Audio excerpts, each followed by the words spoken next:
Deus, é Ele que tem a primazia neste lugar, é Ele que dita as ordens, nós somos apenas servos do Senhor.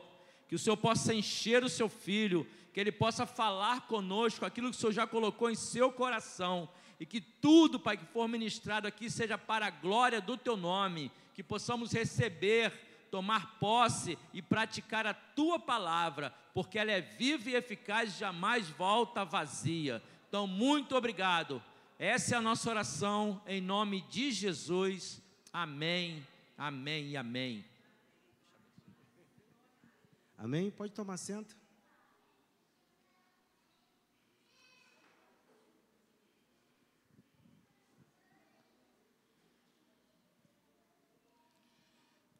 Fico agradecido pela confiança do pastor. Ele fala que eu sou o irmão dele, mas ele é mais bonito, né? Minha esposa fala que eu sou bonito. Eu falo assim, poxa, não me engana, nessa altura do campeonato. Mas a beleza está nos olhos de quem vê, né? Meu amigo Oswaldo ali, Oswaldo de Moura Brito, reverendo. Deus abençoe, fico muito feliz quando te vejo. Abra a tua Bíblia no Evangelho segundo escreveu Lucas, capítulo 24. Tem dislexia, vamos ver se consigo ler legal hoje.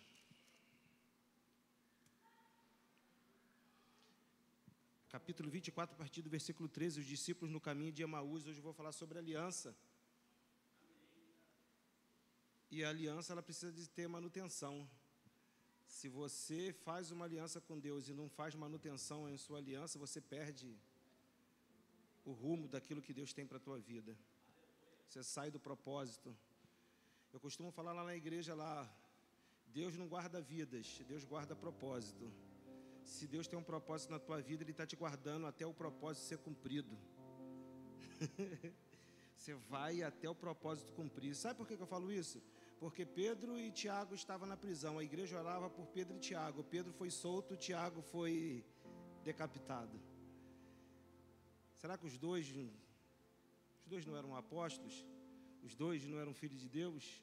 Um saiu e o outro foi decapitado. Um já tinha cumprido sua tarefa, o outro ainda tinha que terminá-la.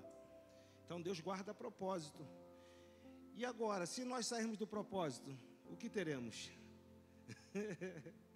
Então vamos lá, vamos entender isso. Meu Deus, nessa hora, meu Deus, não toca o telefone nessa hora. Vamos lá. Tal do spam. Não sei se vai no teu telefone. Toda hora a operadora quer me vender um negócio. Vamos lá. Versículo 13 diz assim: eis que no mesmo dia iam dois deles para a aldeia que distava de Jerusalém. Repita comigo, Jerusalém. 70 estádios, cujo nome era Emaús. E falando entre si tudo aquilo que havia sucedido, aconteceu que indo eles falando entre si, fazendo perguntas um ao outro, o mesmo Jesus aproximou-se deles. Repita comigo, Jesus. Mas os olhos deles estavam fechados, para que não o conhecesse. Vou te perturbar, tá? Vai só me atura, só um pouquinho, tá? Repita comigo, olhos fechados. Eu estou frisando algumas frases para você acentuar ela na tua mente, que daqui a pouco eu vou vir esmiuçando elas. Versículo 17, e disse-lhes: que palavras são essas que, caminhando, trocais entre vós? E por que estáis tristes? Respondendo um, cujo nome era Cleopas, disse-lhe: és tu peregrino em Jerusalém e não sabe das coisas que nela têm sucedido nesses dias? E ele lhes perguntou quais, e eles disseram: as que dizem respeito de Jesus, o Nazareno, que foi profeta. Repita comigo, profeta. Poderoso em obras diante de Deus e de todo o povo, como os principais dos sacerdotes e os nossos príncipes entregaram a condenação de morte e o crucificaram, e nós esperávamos que fosse o que remisse Israel. Mas agora, tudo isso, e já hoje, terceiro dia, desde que essas coisas aconteceram. Diga, terceiro dia. É verdade que também algumas mulheres dentre nós nos maravilharam. Obrigado. os quais de madrugada foram ao sepulcro, e não achando o seu corpo, voltaram dizendo, também tinham visto uma visão de anjos, que dizem que ele vive. E alguns dos que estavam conosco foram ao sepulcro e acharam ser assim como as mulheres haviam dito, porém não ouviram. E ele lhes disse, nece-os tardes de coração para crer tudo que os profetas disseram. Porventura não convinha que o Cristo padecesse essas coisas e entrasse na sua glória? E começando por Moisés e por todos os profetas, explicavam-lhes o que ele se achava em todas as escrituras. E chegando à aldeia para onde ia, fez que ia para mais longe. E eles os constrangeram, dizendo, fica conosco, porque já é tarde e já declinou o dia. E entrou para ficar com eles. E aconteceu que, estando com ele à mesa, repita comigo, mesa, tomou o pão, abençoou e partiu-lhe e deu. E abriram-se os olhos, diga assim comigo, olhos abertos.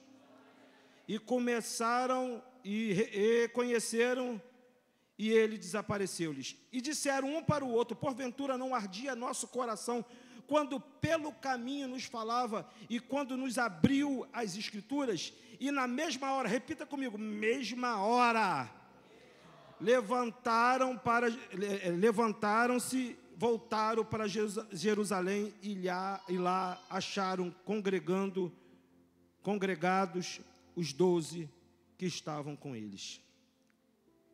Se você não leu a Bíblia hoje, você leu um pedaço grande agora, né?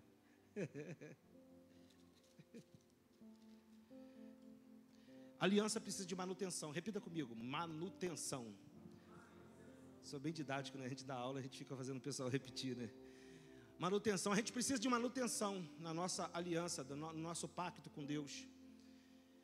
Eu vou ser bem simples nessa palavra, porque eu só quero que você entenda que nós precisamos ser atentos na nossa aliança com Deus.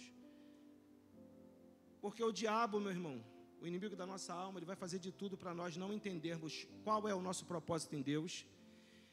Primeiro, ele vai fazer de tudo para você não entender qual é o teu propósito em Deus. Ele vai querer que você seja um crente bonitinho de domingo à noite. Aquele que vai e vem para a igreja, mas não entende para que foi feito, por que foi feito e o que tem que fazer para a obra de Deus, como que tem que ser feito, de maneira que tem que ser feito. Você sabia que cada um de nós temos um chamado e uma maneira de executar esse chamado? Eu tenho uma frase que eu carrego comigo. Se você ainda não conhece o teu chamado é descobrir o seu chamado. Porque você tem que entender o que você tem que fazer, meu irmão. Enquanto você não entende, você fica empurrando a sua vida de servo com a barriga.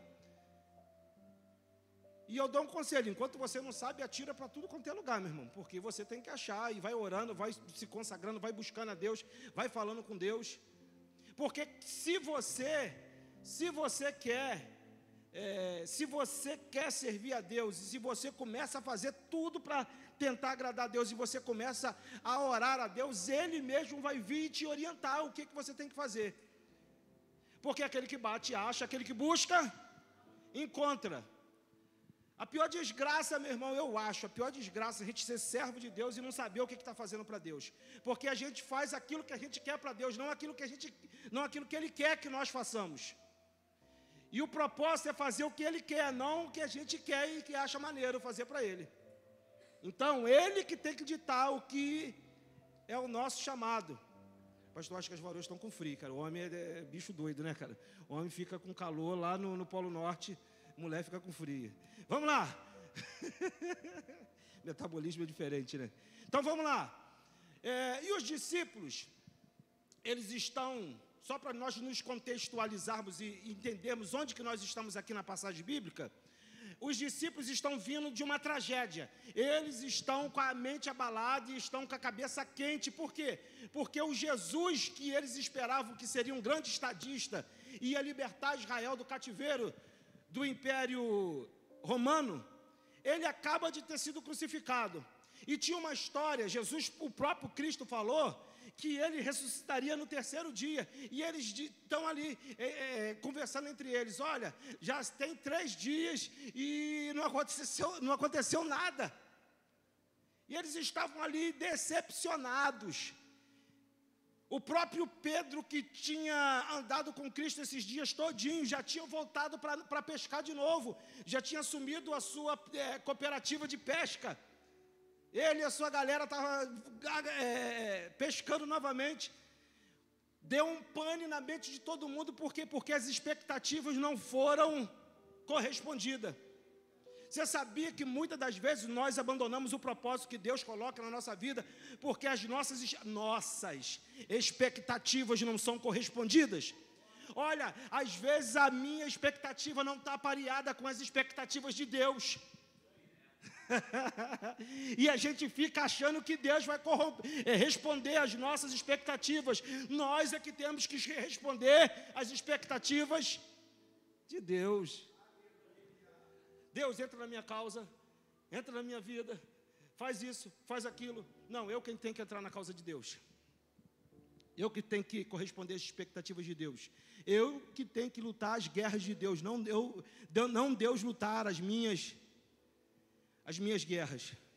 Mas nós estamos vivendo num momento do Evangelho que, a maioria das vezes, muitos querem massagear o coração do povo e mostrar que para o povo que todas as suas respostas vão ser respondidas. Você sabia que nem todas as nossas respostas vão ser respondidas? Nem todas as nossas orações vão ser respondidas?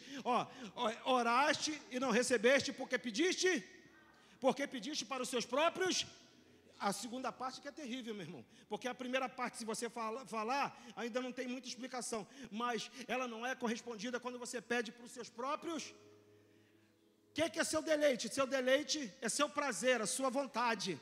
Então, quando você pede para que seu prazer, a sua vontade seja correspondida, Deus não tem compromisso com isso. Olha que loucura, cara.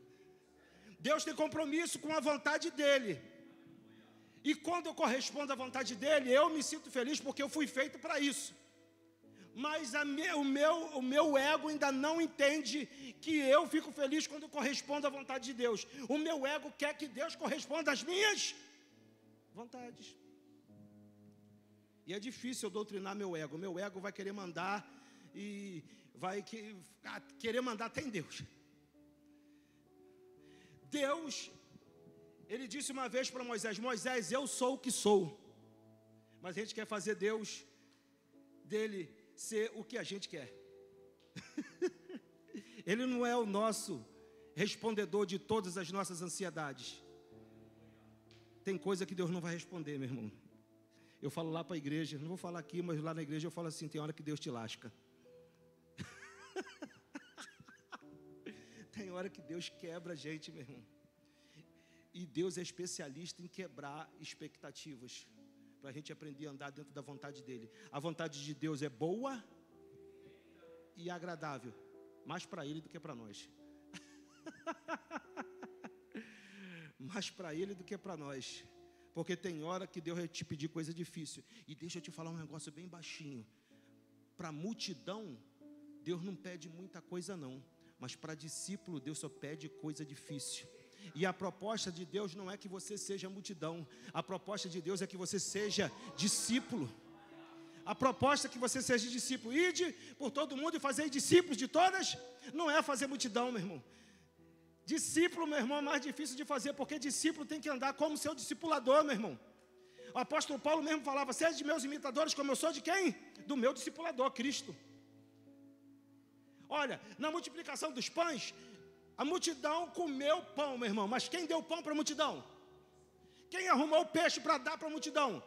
Os discípulos. Entregou na mão de Jesus, tudo bem, Jesus fez o milagre, Jesus multiplicou. Mas Ele multiplicou alguma coisa que os discípulos conseguiram, meu irmão. Então, você que é discípulo, meu irmão, tem hora que Ele vai falar assim, ó: arruma comida para eles. Arruma para eles.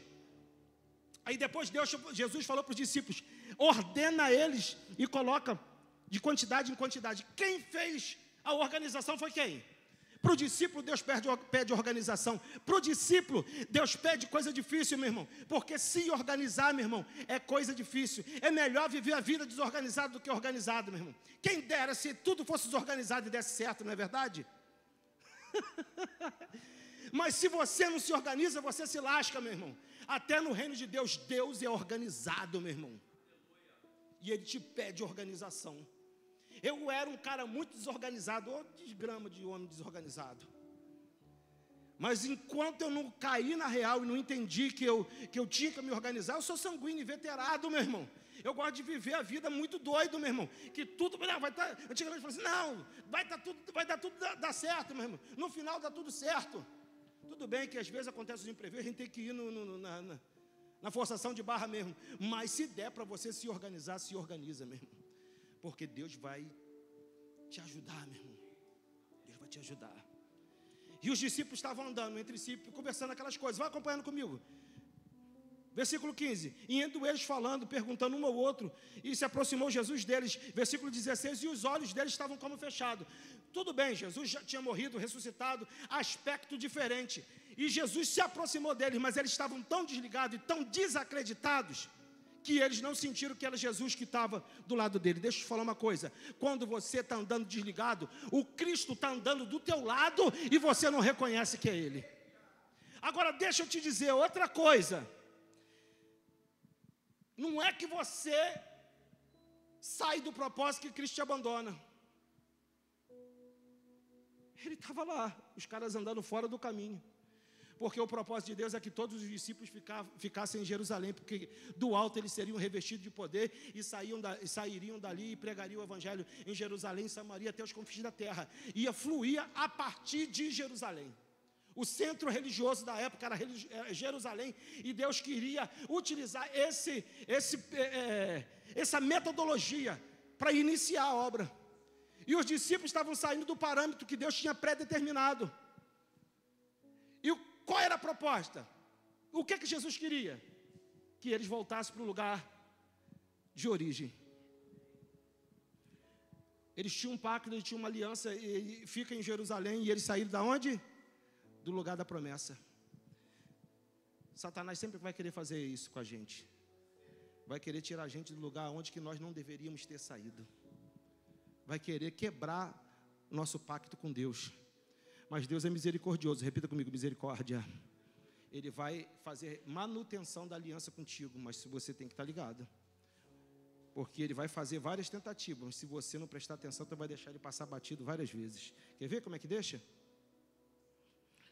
Versículo 17. Disse aquelas palavras no caminho que trocais. Versículo 18. Respondendo, cujo um era Cleopas. E disse, tu não sabe, tipo assim, tu não está sabendo o que está acontecendo em Jerusalém, maior funduço, maior doideira, aconteceu uma coisa muito louca, aquele que todo mundo esperava que ia remir Israel, que ia libertar Israel do cativeiro, do jugo, dos impostos, dos cobradores de impostos, dos soldados que fazem andar 2 milhas, carregando bolsa para os romanos. Você não sabe não, aquele que a gente tinha esperança morreu crucificado. E ele disse que ressuscitaria no 3º dia, mas hoje faz 3 dias e nada. Versículo 20 diz que os principais dos sacerdotes condenaram ele à morte. Versículo 19, e perguntou, né, ele estava falando, o que aconteceu? Aí ele respondeu, Jesus o Nazareno, que foi profeta poderoso em obras e palavras. Olha só, deixa eu falar uma coisa. Você lembra em Mateus capítulo 16, versículo 13 e 14, que quando Jesus interpelou os discípulos, perguntou aos discípulos, quem a multidão diz que eu sou? Aí eles falaram, uns dizem que tu é profeta, outros dizem que tu é reencarnação de Elias e tudo mais. Aí Jesus perguntou para os discípulos, e tu, quem diz que eu sou? Aí levantou Pedro e falou assim, tu és o Cristo, o Filho do Deus vivo. Isso já tinha sido uma conversa já superada, meu irmão. Os discípulos já tinham conversado sobre esse assunto. Agora, o próprio Cristo pergunta de novo para ver se eles estavam inteirados, para ver se eles tinham retrocedido. Aí, sabe qual é a resposta que Jesus tem? Que eles voltaram atrás e começaram a chamar Jesus novamente de profeta. Sabe por que chamam Jesus de profeta? Porque ele tinha morrido e ainda não tinha ressuscitado. Não, ele devia ser só profeta só. Ele não era o Cristo. Foi mais um que não era o Cristo, mais um que não era o Messias, não era o enviado, não era aquele que haveria de vir, não era aquele que Isaías falou que era o Emanuel, Deus conosco, o Pai da eternidade, príncipe da paz, a rosa de Sarão, o lírio dos vales, o germe de justiça. Não é ele, é mais um entre os que tanto surgiram por aí. Tudo bem, mas ele era diferente, ele era tão profeta. É verdade que algumas mulheres até disseram, versículo 22, que foram no sepulcro e não encontraram ele. E os anjos falaram que ele tinha ressuscitado.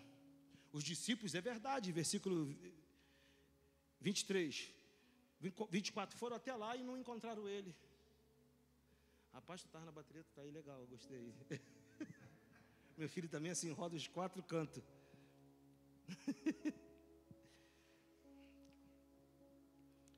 Rapaz, Irenécios, Jesus tem misericórdia, meu irmão. Quando ele quer te pegar, ele te pega, hein? Quando ele quer pegar, ele pega, meu irmão. Pega com força, hein? Nécios, tá entendendo não, cara? Vão acordar, gente. Cai na real.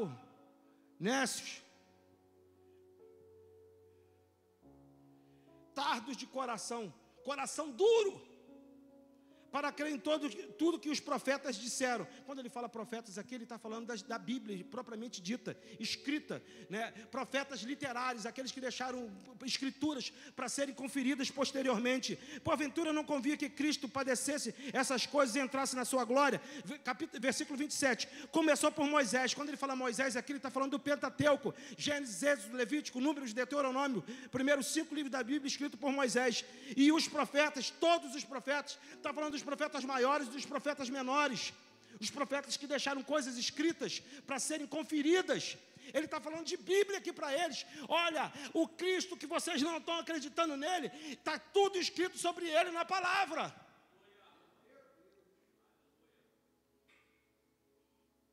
E chegaram na aldeia. Rapaz, o couro estava comendo. Quando chegou na aldeia, eles não queriam que a conversa acabasse. Ontem a gente estava no seminário lá, e a aula ficou tão maneira, quando eu falei assim, vou encerrar a aula, o pessoal, pelo amor de Deus, cara, está chovendo lá fora, não encerra a aula não. Minha garganta já queimando, meu. Eu falei, não, vou encerrar. Semana que vem a gente continua. Porque quando está legal, a gente quer o quê? Continuar, cara, a gente quer continuar. Lembra, Vadinho, quando a gente escutava aqueles cultos de ensinamento, falava assim, vai mais um pouco, ele tem mais 5 minutos, vai mais um pouco. A gente queria mais um pouquinho, porque quando o negócio está bom, meu irmão, e está fluindo, a gente sente o mover dentro do nosso espírito e a gente fica querendo mais. Ativa a fome, meu irmão. Rapaz. Chegando na aldeia, ele entra com a gente na aldeia. E fez com que ele fez com que ia para longe. E eles forçaram. Jesus ia para outro lugar, meu irmão? Mas por que ele fez isso? Ele ia para outro lugar?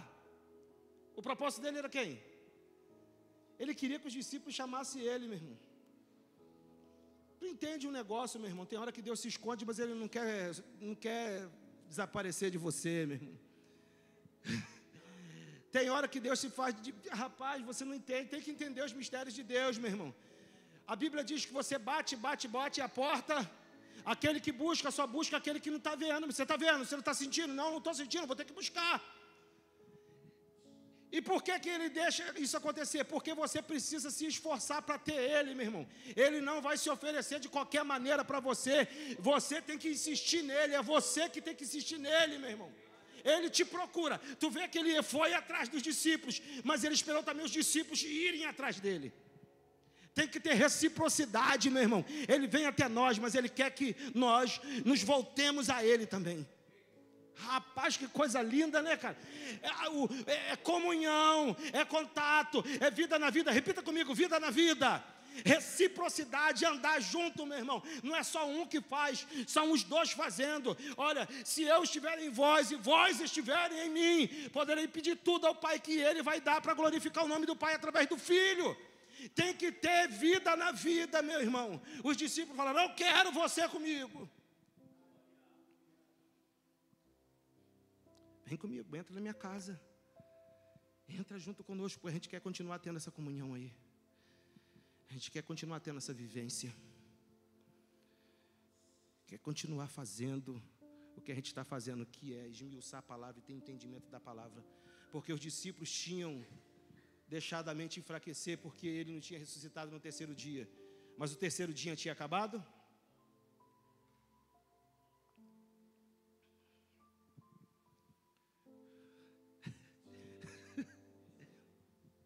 Eles esperavam ele de manhã, mas ele não veio de manhã, ele veio à tarde. Ele não vem na tua hora não, meu irmão. Ele não vem na tua hora, ele vem na hora dele. Ele não vem na tua hora. Cai na real, meu irmão. Não é tu que está no comando não, meu irmão. Não é de acordo com o que você acha, não é de acordo com o que você predetermina, é de acordo com o que ele fala. Ninguém sabe nada, meu irmão. Ninguém tem certeza de nada, meu irmão. É ele que tem certeza de tudo e é ele que sabe tudo. Todas as coisas foram feitas por ele e para ele são feitas todas as coisas. Nós, repita comigo, eu, nessa parada, sou coadjuvante.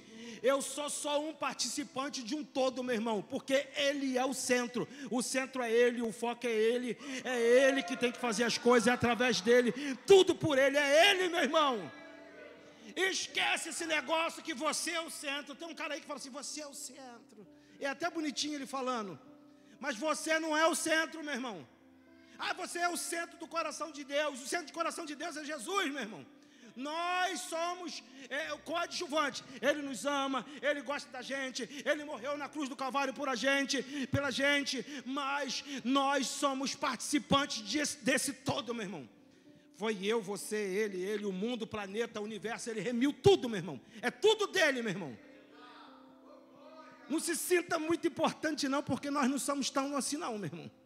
Você é importante, mas não tão. Oh, meu Deus, eu sou...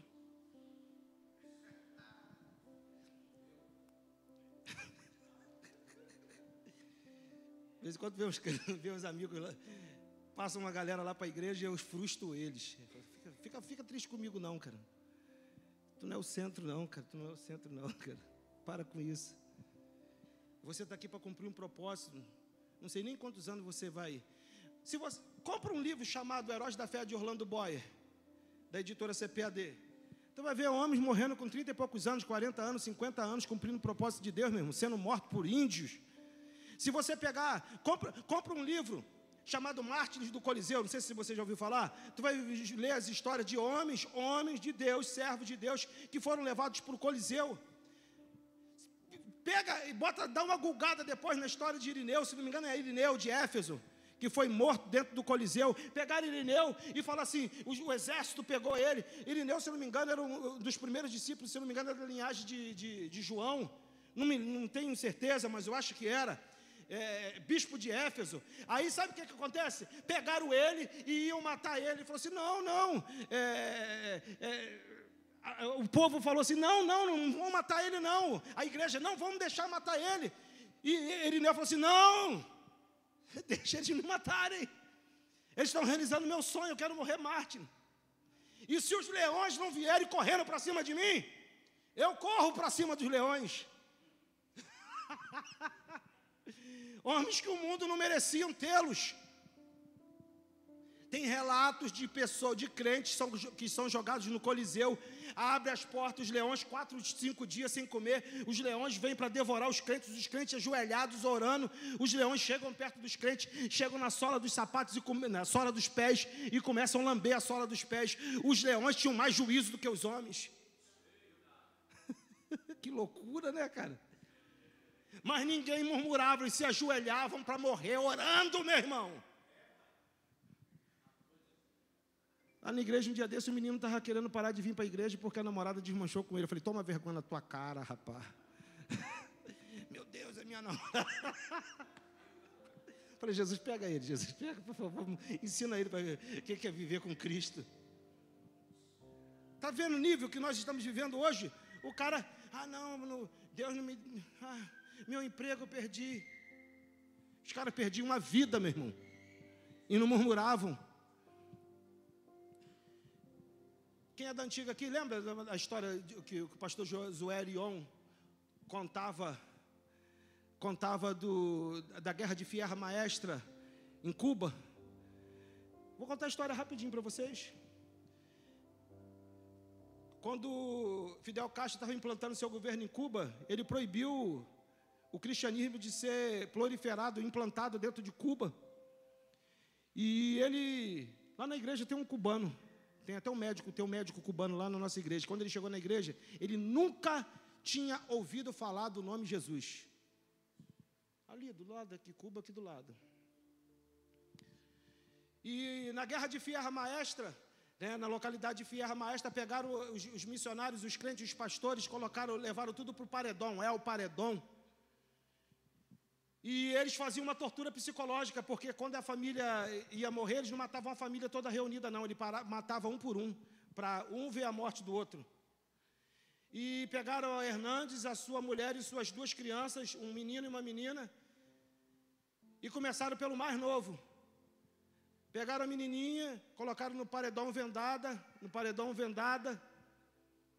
e falou: Hernandes, nega Jesus ou a morte da sua filha. Ele: não nego, e mataram. Botaram o menino: Hernandes, nega Jesus. Ele e a mulher chorando: não negamos, e pá. Matou o segundo filho. Quem tem filho sabe o que é isso, meu irmão. Nosso filho fica doente, a gente endoida, meu irmão. Vai para o hospital, carrega para lá, arruma confusão. Aí pegaram a esposa dele e colocaram no paredão. Ele falou assim: meu Deus, minha esposa, Senhor, da caminhada, Deus. Tantos anos andando junto, Deus. Ah, meu Deus, a esposa dele vendada escutou ele falando isso. Falou assim: Hernandes, não, Hernandes, agorinha mesmo estaremos com ele. Não nega. E ele: não nego, pá. E depois matou ele também. Sabe o que é isso, meu irmão? Convicção de servir a Deus. A igreja brasileira está precisando sentir ânsia de morte para servir a Deus de verdade. A gente está vivendo um evangelho muito... Não vou entrar nesse caminho, não. Vamos lá. Vamos continuar. Jesus, me dá foco. Vamos continuar. Ai, meu Deus, me ajuda. Repita comigo: Deus aperta. Vou piorar. Diga assim: Deus enforca, mas não mata. Ele vai te soltar na hora que precisar, ele vai te soltar. Dá os 3 tapinhas, aí ele te solta.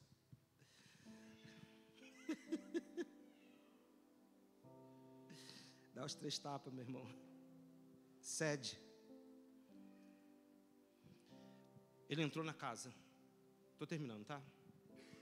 Os discípulos começaram a conversar com ele. E o versículo 30, eu grifei aqui na minha Bíblia: a mesa. Levaram ele para a mesa. O judeu só coloca na mesa quem eles veem integridade, quem eles gostam. Judeu não senta na mesa com qualquer um. Botaram Jesus na mesa, eles não sabiam que era Jesus. Aí ele tomou o pão. Se ele tomou o pão, colocaram ele no lugar de destaque, porque só quebrava o pão quem sentava na ponta. Colocaram ele no lugar de destaque. Quando ele quebrou o pão e dividiu entre eles, ele falou assim: rapaz, a gente conhece esse estilo. Quando eles reconheceram que era ele, sumiu. Jesus, ele vai forçar a barra até você entender qual é o propósito dele, como ele quer que você haja. Aí olha só o que o versículo disse: abriram-se então os olhos de começar a conhecer o que era ele. E ele desapareceu. E disse um para o outro. Olharam um para o outro e falaram assim: porventura não ardia o nosso coração? A igreja metodista tem até o dia do coração aquecido. Não ardia o nosso coração quando ele abriu para nós as escrituras? Aí o versículo 33. E na mesma hora, levantaram-se e foram para onde? Da onde que nunca deveriam ter saído. Só volta para Jerusalém quem entende o propósito.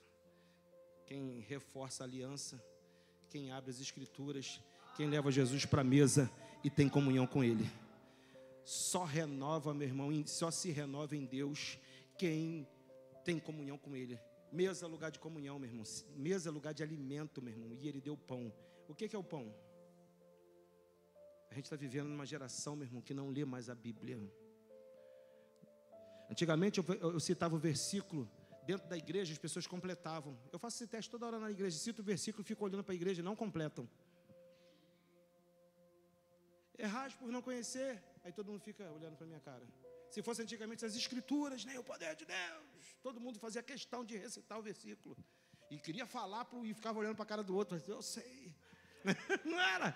Lembra que, rapaz, quem é da antiga, abra a sua Bíblia em Mateus e tu, abria no certo e tu ficava todo orgulhoso, abrir no lugar certo, meu irmão, Mateus. Abra em Filemão, eu vou mostrar que eu sou bom mesmo, Filemão é difícil, aqui Filemão. Aí, ó, vigia, crente. Eu sei que você sabe que tem, você está brincando.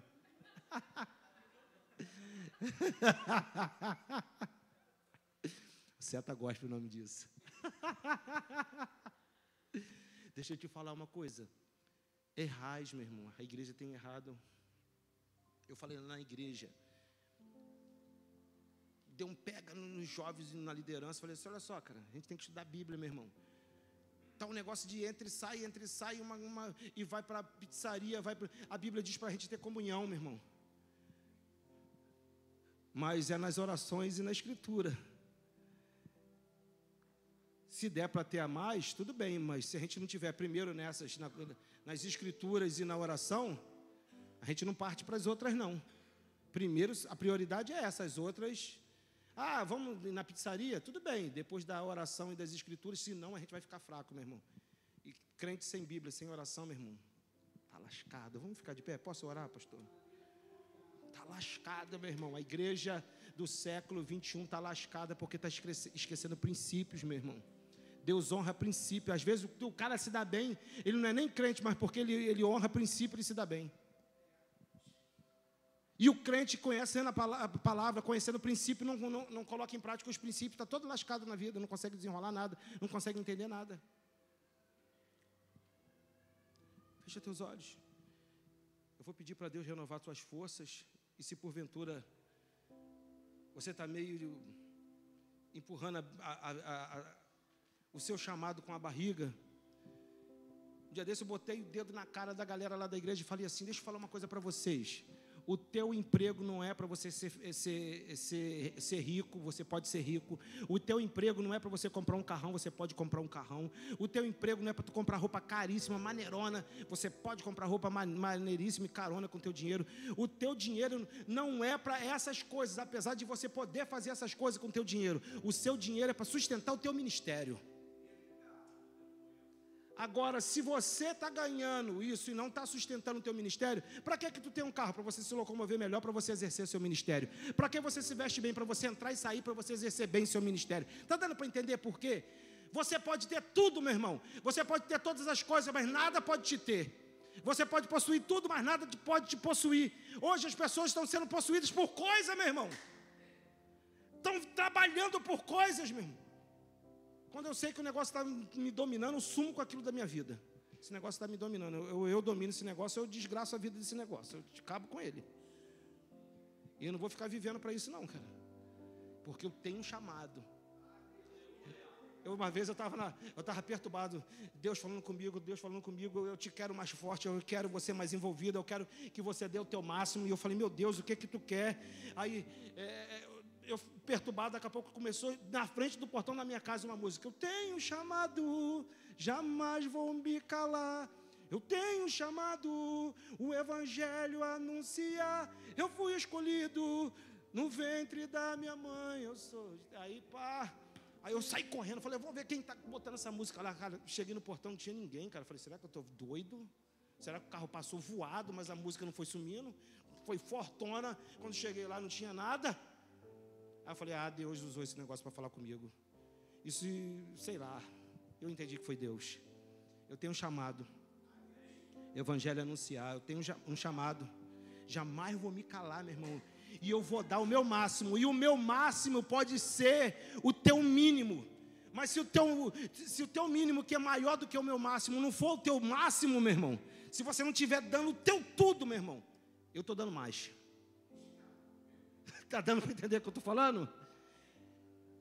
Deus não aceita nada. Você vai ter tudo de Deus, meu irmão. Você vai ter tudo de Deus quando Deus tiver tudo de você. Deus, enquanto você não der o seu tudo para Ele, Ele não vai se entregar por inteiro por você não, meu irmão.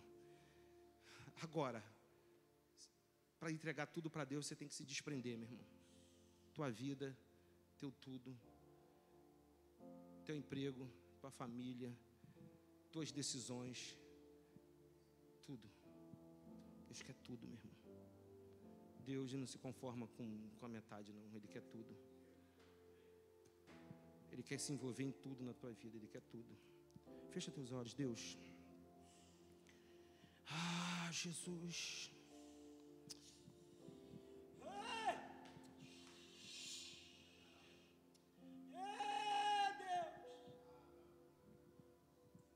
Desce com a sua nuvem aqui, Senhor. Eu sei que hoje Tu está falando com a gente de uma forma diferenciada, Senhor. Eu sei que Tu está falando com misericórdia, Senhor, e Tu está querendo mais de nós, mais da Tua igreja, mais da igreja brasileira, Deus. Nos orienta, não deixa a gente se perder no meio de tanta coisa que tem acontecido, Senhor. Estamos vivendo uma fase que a igreja tem que se realinhar contigo, Deus, senão a gente vai perder tudo que a gente conquistou até agora, Deus. Eu não quero perder, Deus, e eu creio que os Seus filhos também não querem perder, Pai. Acende uma chama, Senhor, no coração, Senhor Jesus, da Tua igreja, Senhor. Ó Deus, acende uma chama, Senhor, no púlpito de toda a igreja, Senhor. Ó Deus, acende uma chama, Senhor, no coração de cada crente, Pai. Ó Deus, acende uma chama, Senhor, no nosso coração, Pai. Ó Deus, e que possamos fazer diferença aonde que nós estamos inseridos, Pai. Ó Deus, aonde que Tu colocou a gente, dentro das faculdades, dentro da escola, nos serviços, nos valados, nas favelas, nas vielas, Senhor. Aonde Tu quer, Senhor Jesus, nos usa, Senhor. Ó Deus, e transforma as vidas através de nossas vidas, Pai. Vida na vida, Pai. Até que haja, Senhor, uma mudança de ambiente, Senhor. Uma mudança naquele lugar, Pai. Em nome de Jesus, Senhor. Em nome de Jesus. Amém? Pastor, obrigadão pela oportunidade, tá? E a minha oração é que você morra igual uma vela, acesa até o final.